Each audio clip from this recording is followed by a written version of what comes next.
safety, right? Uh, Public safety.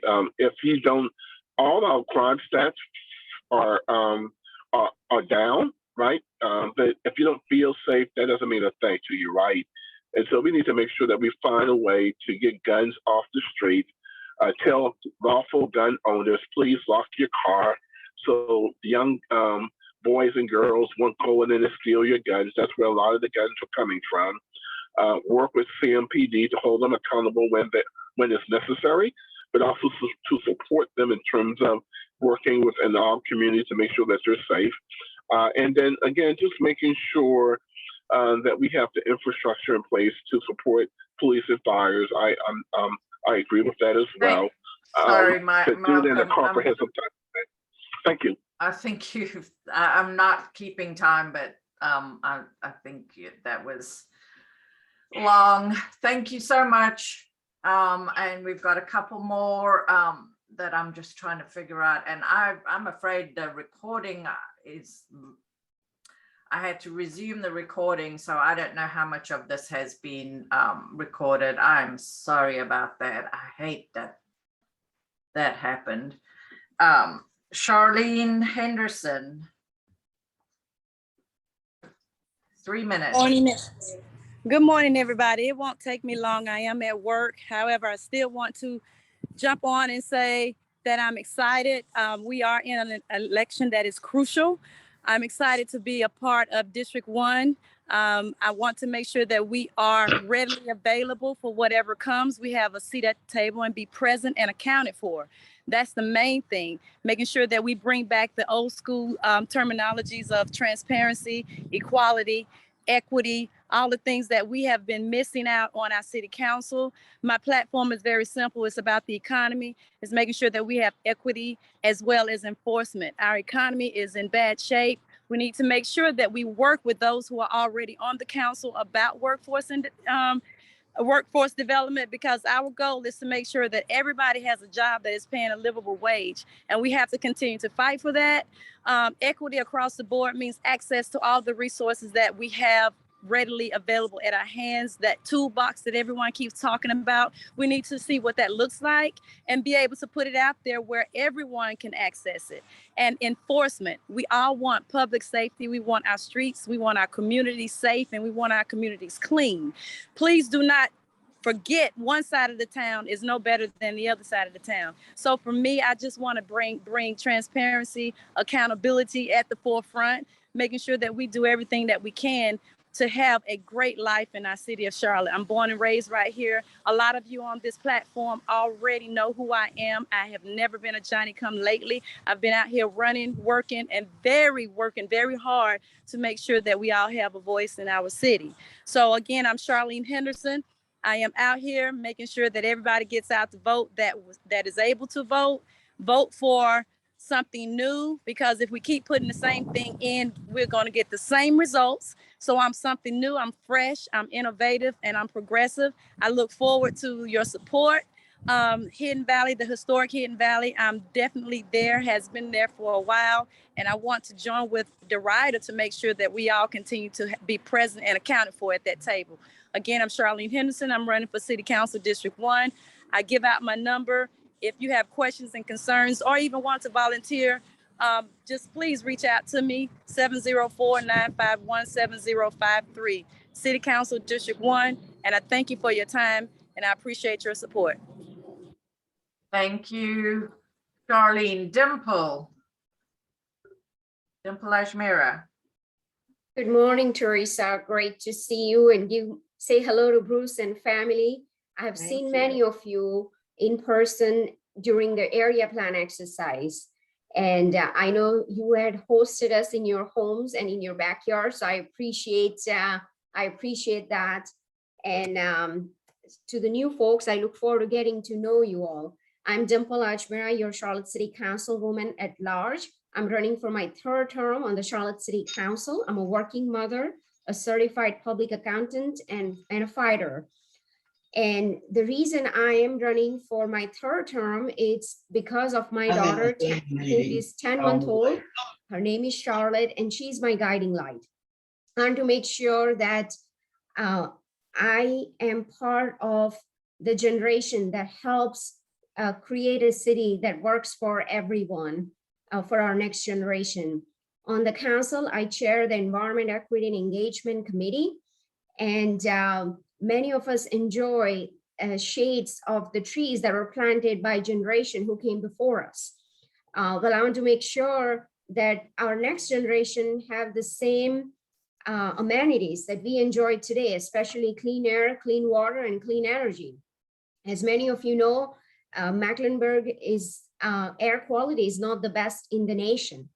And your Charlotte City Council is working to address some of the environmental issues. We have a strategic energy action plan, and that is a very aggressive plan that invests in our electric fleet, electric buildings, clean energy, and invests in our workforce development that creates opportunities. We have a program called Renew that provides opportunities to those that are underserved in clean energy workforce. Also, I'm the vice chair of our budget committee. I am very pleased to share with you that in the budget that the city manager had presented on Monday, we are investing over $50 million in our infrastructure, specifically sidewalks. And I've seen, especially in Derita neighborhood and nearby, where there are gaps in our sidewalks. And infrastructure is the biggest issue that our city council needs to tackle with the growth that we are seeing and to keep up with the growth. So I continue I continue to advocate for that. And I hope to have your support as I seek my third term on the Charlotte City Council. And if you have any questions, feel free to reach out to me. I will put my website in the chat box shortly. But I do have another commitment at 10 a.m. that I need to join. So, but look for, I will also share my email address with you all. Teresa has my email address. From time to time, I do hear from you all on various transportation and infrastructure planning projects that are underway. But I really appreciate the work that you all do to ensure that we have your feedback in throughout our planning exercise that we have done. Thank you. Thank you, Dimple. And I think the last person is Carrie Olinsky. Are you there?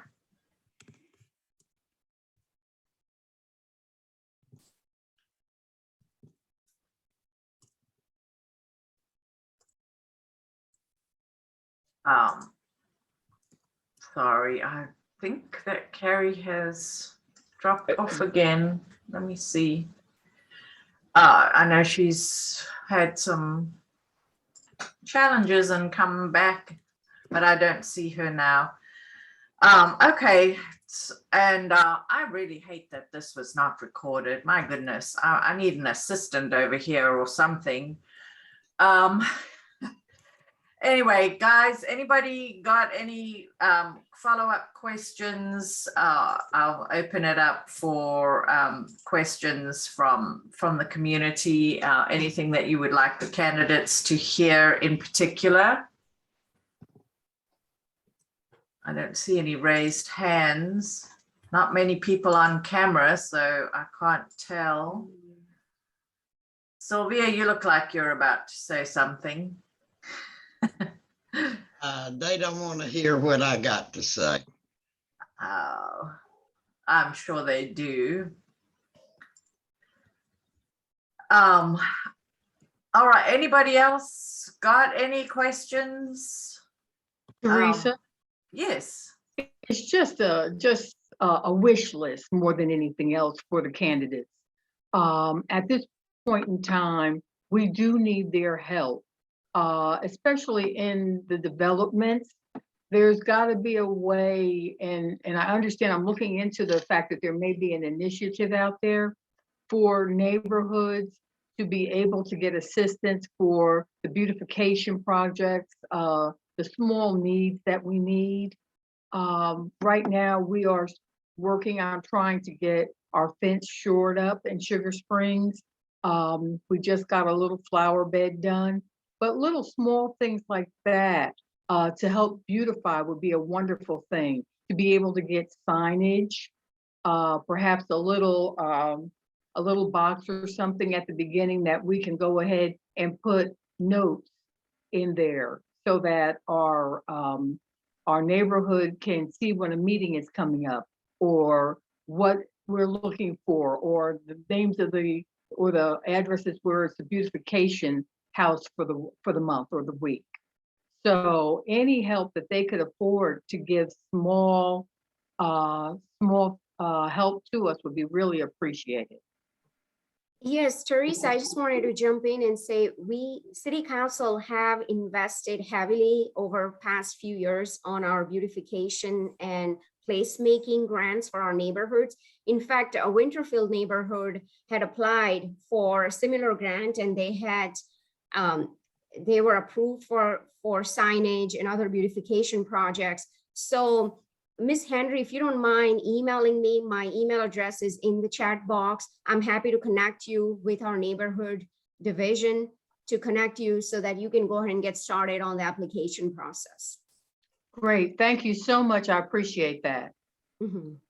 And this is Darlene Heater. One other idea you all might want to consider as far as the meeting notices go, that in the Hidden Valley community, the U City Family Zone worked with the Hidden Valley Community Association and applied for our neighborhood matching grants to build little libraries.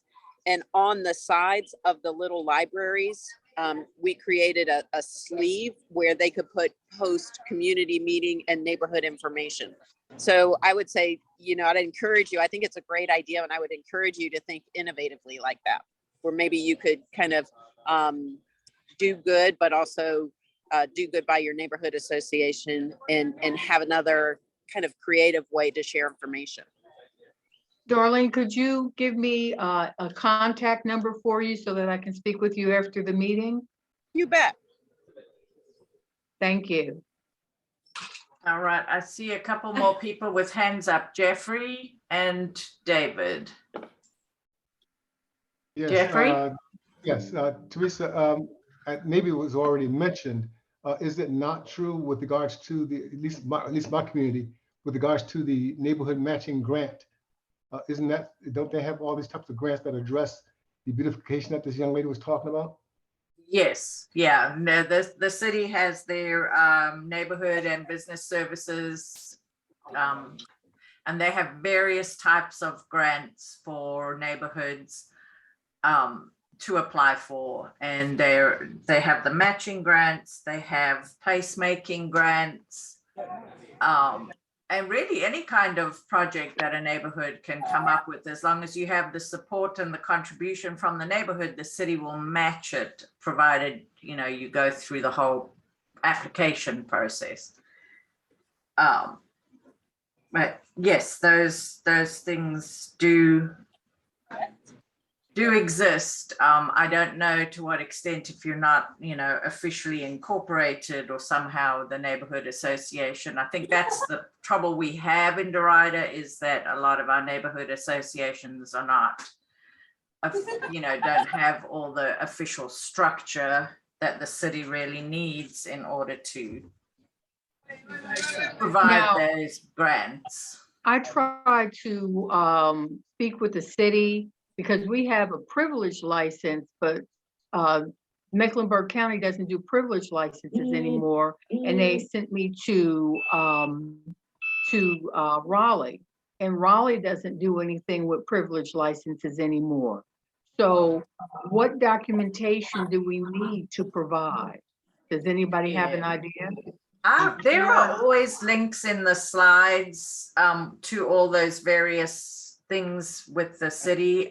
If you look in the slides, the useful links, Okay. Those are there. There's lots of resources for neighborhoods. But yeah, it is, as far as I understand, it's a process. It's not a privilege license. It's an organized neighborhood with bylaws, and you know, positions. If you do, if the you do board not of some have, kind. if you do not have that type of a thing where you have like an HOA, maybe not a privilege, but you've got to have the number. Then- An ID number of some kind, yeah. Yes, then Yeah. you're pretty well shut out. We got one several years ago when we were banding the trees. And I had to stand for the whole amount of money until we finished the work and could match it. We had an individual stand for it. Yeah. And Okay. that was, but that is not acceptable anymore. Because we went back to try, I went back to do investigation to get something done here. Before I brought it up to everybody, I wanted to make sure that we could get the grant. And because we don't have an HOA and we don't have bylaws, we have, it's humongous to try to get one. So it Yeah, wasn't worth and the it. city helps neighborhoods with that. They have the board retreats, they have all the resources. It's just finding the people, the volunteers, to take on some of those board positions and some of that administration. It is a lot and it's daunting, and it's something that we do struggle with in our area because, you know, people tend to be working and not have a whole lot of time to devote to that kind of bureaucracy, which is understandable. I mean, the city needs to verify who they're giving money to. They can't just hand it out willy-nilly. So we understand the reason for the system. It's just, yeah, trying to, but those resources are there, Nadine, and you know, the neighborhood and city neighborhood and business services they've got people dedicated to helping neighborhoods organize and get into a position to receive grants. Great. And yeah, so we can talk a lot more about that. Maybe there is a way to make it easier to jump through the hoops. I don't know. Right. But, you know, as taxpayers, we certainly do want to know, you know, where the city's money is being allocated. And so there has to be some kind of system. Okay. David and Carrie. David, you had your hand up?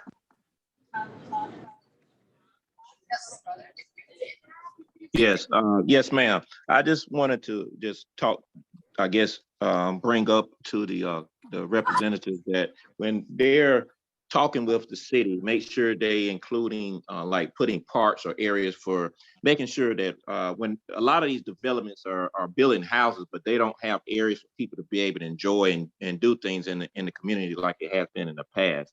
And I feel like these are things that they need to remember, because it's good to have a lot of houses, but you still need to have areas for entertainment in terms of doing things. We have a few park and rec areas, but a lot of times, like Mel used to always bring up at our meetings, that they don't have areas where people can be able to enjoy and enjoy life, trees, having the good air and things that's necessary, if that's possible. I know it's something that you may not have a privilege to do, but that's something that they need to make sure they represent in these type of environments.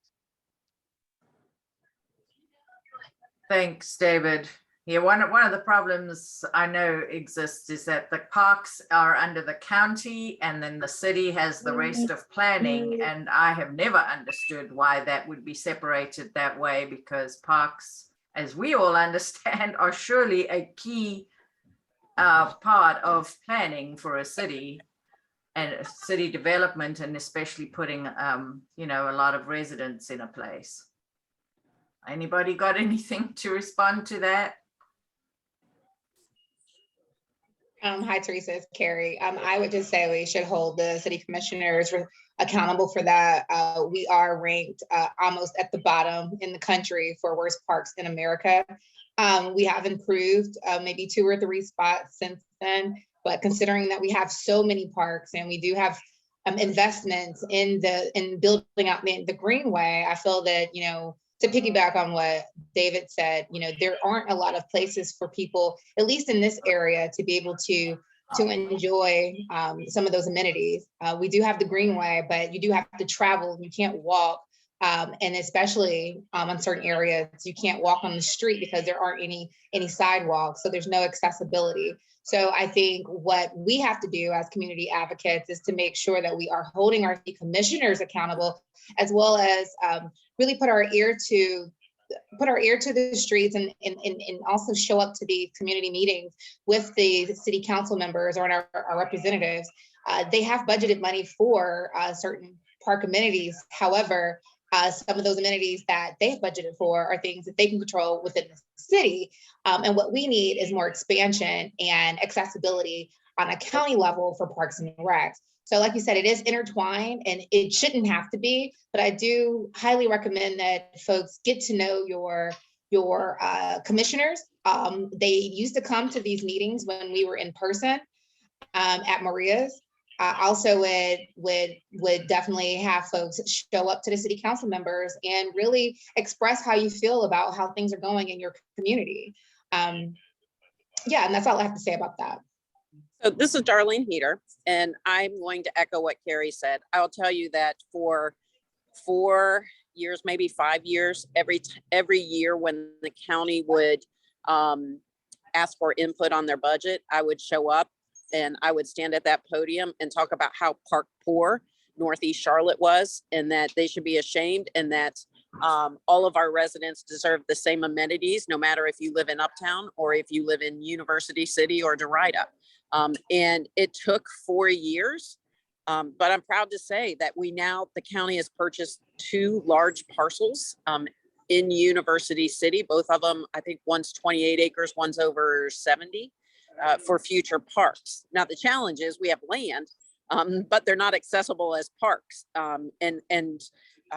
Getting those parks built is another fight. So it takes some time and it takes a lot of advocacy, but you can be successful if you're persistent, and you do need to hold people's feet to the fire. This is Dr. Blanche Penn, who have worked for Parks and Recreation for over 30 plus years. Can you hear me? Yes, thank you. Sorry. Okay. I've worked for Parks and Rec for over 30 plus years. Now I am the chairperson of the Parks and Recreation. And as people have said, the biggest problem that we have in dealing is definitely land. And we talk about that a lot. Yes, we have greenways in certain areas and stuff. I'm in a university and there's no greenways in my area. And so we as Park and Rec commissioners, we definitely look for land, and we keep talking about it. And as you notice, the developers are taking over pretty much a lot of the lands that we can't purchase certain things, because I don't care which area you turn to, they're throwing up so many houses and things of that nature. Yes, we have been ranked low on someone's survey, but there's a lot of different surveys. It just depends on what you look at. But when we look at the whole total picture, it's almost like it's a doggy world. Who's can get this land? Who's going to get this land? Where and we've been talking so much about it because we really want to try to get land where we can build and where people can walk 10 miles, or to their next park or to those particular areas. Because even where I live, there's nothing close to me. I have to drive my car. I don't ride a bike. There's not even a bike trail in my area. So we constantly talk about a lot of these issues. And we're trying to move forward. We're always down at the county commission, and I'm very open about being down at the county commission's city council, because I will be one of the number one persons that will go down and talk about a lot of these issues. But we have to still kind of, let our community to come and say, look, we need these. But, until we get some of these developers up out of here and stop taking over so much of this land, we're going to still be seeing that there's a problem here. And thank you for allowing me to speak. Blanche, thank you for what you're doing in Allen Hills Park. It's looking very, very good. Yes, ma'am, it is.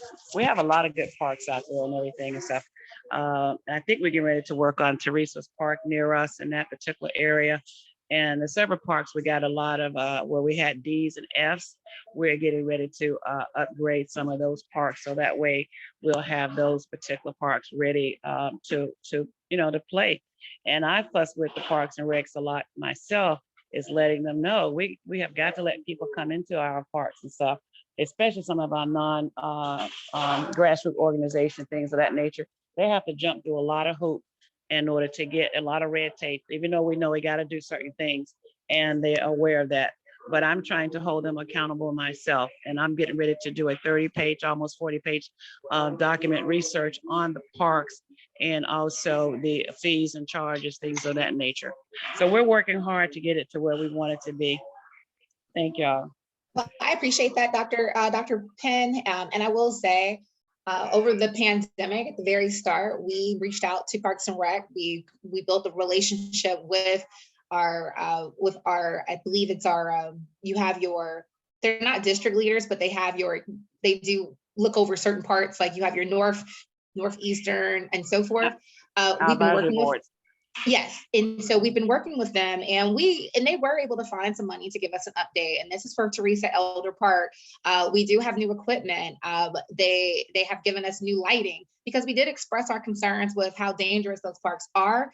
Our park is, and we've given them numbers. We've also worked with our neighborhood PD representative or PD officer. So I do understand what you're saying, and it is, reaching out to them and having those conversations and asking about budget and asking about, what can they do, or what can we do together to make this a more livable place. We used to hear gunshots all the time. We used to find crack pipes back there. There used to be, used condoms. It was really disgusting in that part. But now it's very lively. It's cleaner, and people are out there walking on the new trail, and the lighting has helped a lot. And they've gotten rid of the parking where you have cars just sitting there doing whatever they're doing. They're getting towed, and we have a lot more action going on back there. So I'm actually seeing the results. And I really implore everyone else to reach out and hold those folks accountable. Reach out to your people at the Parks and Recs and ask them what they can do for you. Thank you, Carrie. Yeah, I would just want to add, we do have really very beautiful, huge parks all around Mecklenburg County. If you can drive to them, they're absolutely beautiful amenities. What we really lack is the little neighborhood parks that would give everybody an opportunity to walk to within 10 minutes. That's agreed. That is an important quality of life measure, is whether there is a park within a 10-minute walk. And we are, the whole of the Northeast, developed since the 80s, just did not have enough emphasis or foresight or whatever to include parks in all of this housing that they added. And we in Derita, we're the poster child for that. We have all these cul-de-sac neighborhoods with no parks and hundreds of homes. So it's going to take some creative ways to find small parcels. I'm just pulled up this slide. I was really looking for something else to show, but this is a great example of an area where some homeowners are, the county is acquiring a small parcel from homeowners to create a small park. And then this over here, if you can see it, this is probably one of the things that Darlene was talking about. This is IBM land that has been acquired by the county that will be, a lovely, mostly maybe a greenway connection, not sure what they intend, but it's a beautiful piece of land with a lot of streams and topography. It's not going to be ball fields, I'm sure.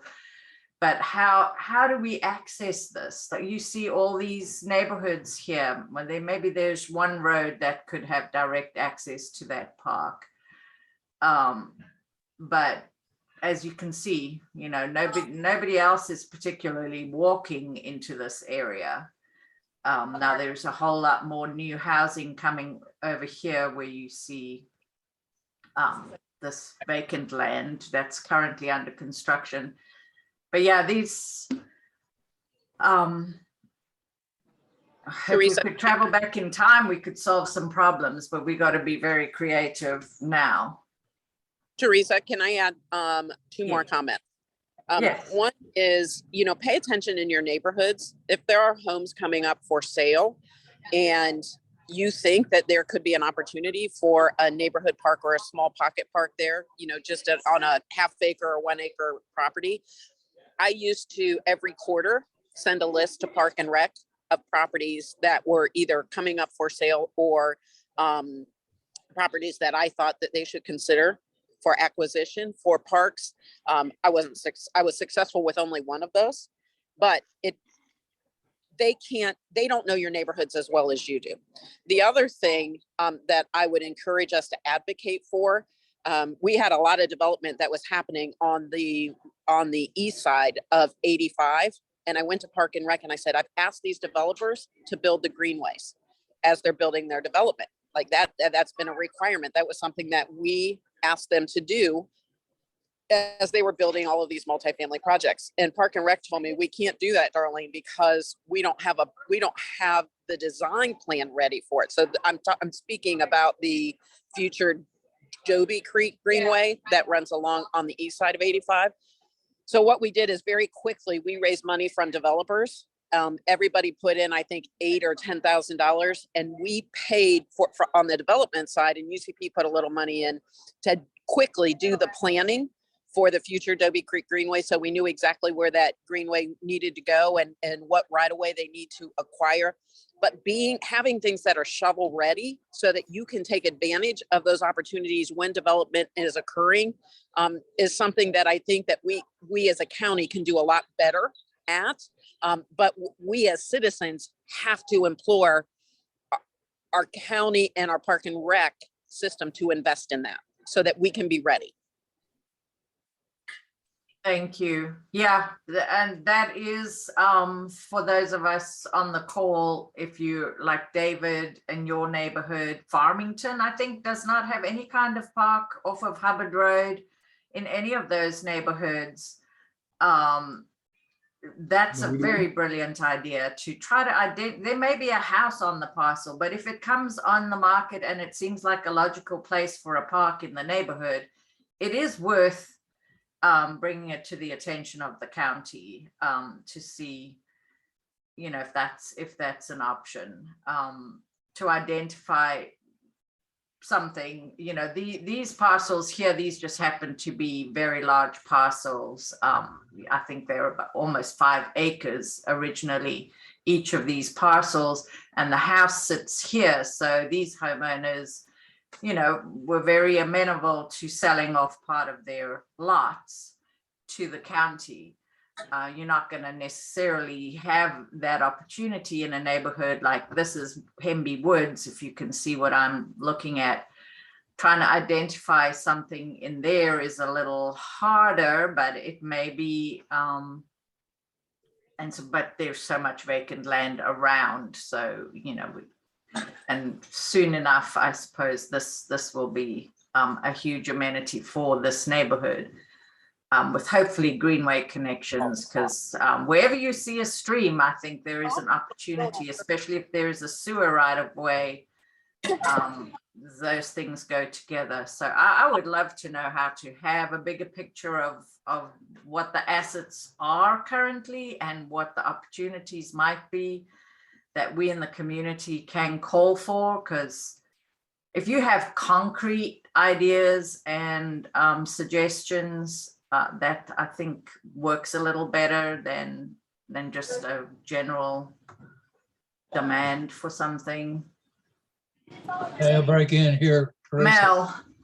Yes, we have discussed at length a parcel that is ideal for a park, and that's the Mallard Creek, new North Graham 4-lane, the triangular area there. We even considered it as a gateway to Derita. Yes. But it's ideal for both, in my mind, not only a small park, but a a more physical bus stop area that might be covered, that, you know, in my mind, Yes. could provide a shuttle to the university area, the library, the hospital, all of the areas that we can't access here unless you have a car. And it's ideal for both a park and a bus stop. And it's a small plot of property that's not being utilized. Yeah, and it's actually owned by NCDOT. So I wonder to what extent the county, Yeah, there you also go. looks at parcels like that might be excess NCDOT land, which I'm sure they don't want to take care of. But of course, with all these ideas, it's an asset to the community, but it's a liability to the city in terms of the maintenance and ongoing care. So this is Darlene. I got to jump off. Yes. But I have worked with NCDOT on exactly what you're talking about. So let's talk after this, Mel and Teresa. Yes, wonderful. Thank you. Yeah, It was great. had It was that. wonderful talking with all of you. Wonderful. Thank you, Darlene. All right, chaps, I've got 10:22.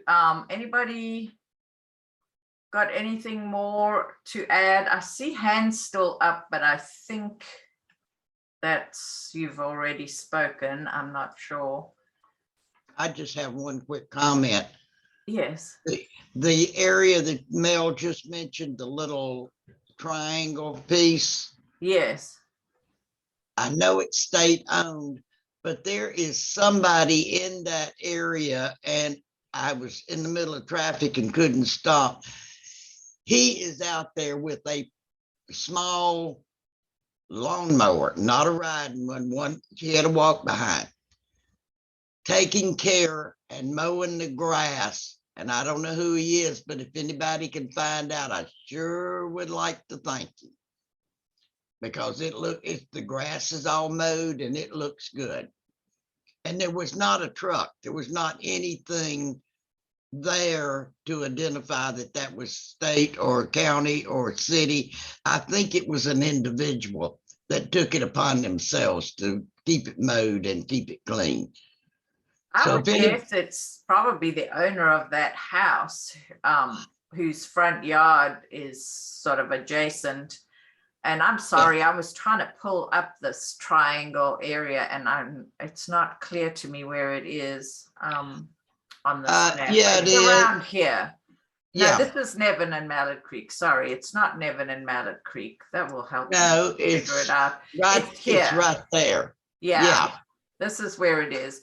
So I would guess it's whoever owns this house, because he keeps his yard beautiful and has, those. Well, he porches was and all dahlias. he was all the way down to the intersection, the whole thing. Mowing the whole thing. Well, and of course it could be an NCDOT contractor, although they only mow There was 3 no times truck. a year or something.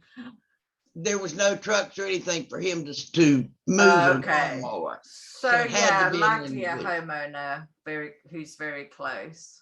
I would love to thank him because it looks beautiful. Yeah. All right. Well, thanks for bringing that up, Mel. It's a good reminder, and we always have something, or at least for several months we had Derita Triangle in our slides as one of our. I don't know if it would qualify for shovel ready, but it's an idea along with some others in the Derita area that we have that hopefully will reach the ears of somebody who can do something about it. And I will follow up with Darlene. I know Darlene has done a lot of moving and shaking as part of University City Partners and working with developers to really get the things that should come along with development. All right. Anybody else got anything to add? I was gonna just look at where Oak Hill is, and all along Hubbard Road here, all these neighborhoods do not have much of a park. This is the Greenway, which I think you can access now from Hubbard Falls and that, but a Greenway is a different thing than a park. It's more of a Where we're walking, exploring. not- yeah, exactly. It's not gathering. It's more, moving along. Whereas parks are special sort of gathering places where you might, like you a might camp, stick yeah. with your family and your friends, or you might get talking to neighbors, and that's what makes cities great, is that Teresa Clark opportunity. Elder, you have a little space there, in terms of, being able to go, or either down on Sugar Creek, they have a park and recs that's on the farther end.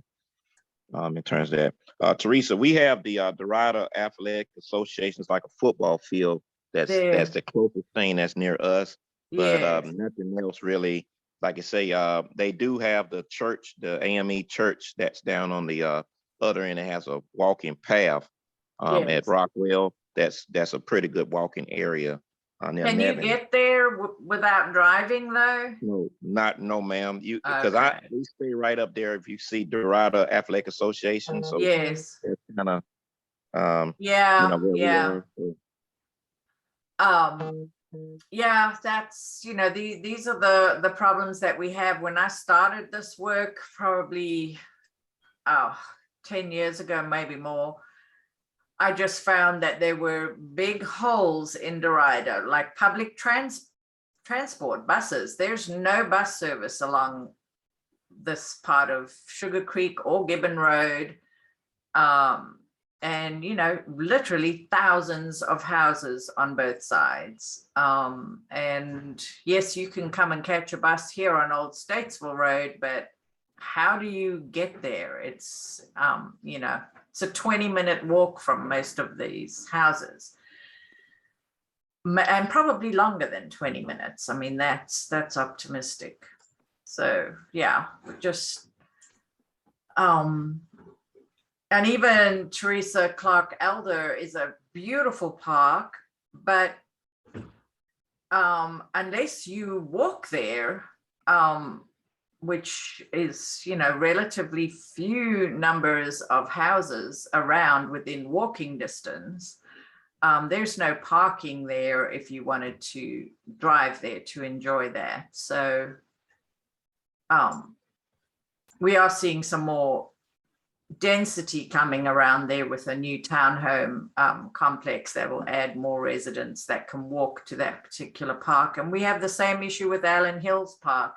The people that can actually walk here, it's a relatively small number of houses. And there's no sidewalks. And there's no sidewalks, exactly. So even if the Even distance, if the nearest sidewalks is right up here at Lake.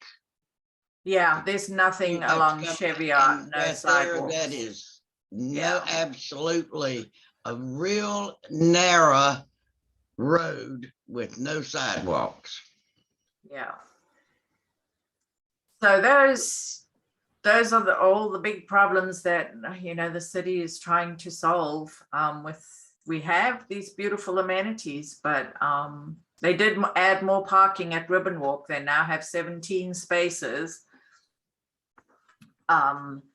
which I think quadrupled what they had before. So that's a good thing. But really, yeah, if we could make these places more accessible safely by walking or riding a bicycle, I think our lives would be greatly improved.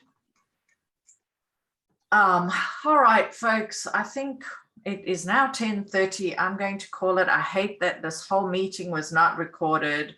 I might do for the candidates, send them a link to just do a little video, a minute or so video, because I'm sure people won't watch much more than that. And that we can send out to everybody on our mailing list and on our various social media pages. And I think that's what I will do in terms of just getting some of the messages out from the candidates. Teresa, Yes, before we go, on the rezoning that you have on your screen, yes. what is the one for Gibbon Road that was withdrawn? Is that up on the corner of Gibbon Road and 115? Yes. Okay, Yeah, it's over here. Yeah, I don't know that anything new has been proposed over there. I haven't heard of anything, but yeah, that particular one was withdrawn. that was the big piece up there on the corner. Yes. Yeah. Okay, that's all I needed to know. Okay. Okay, Teresa, Yes. something is wrong this morning. I'm not able to save the chat. Can you save the chat on your end?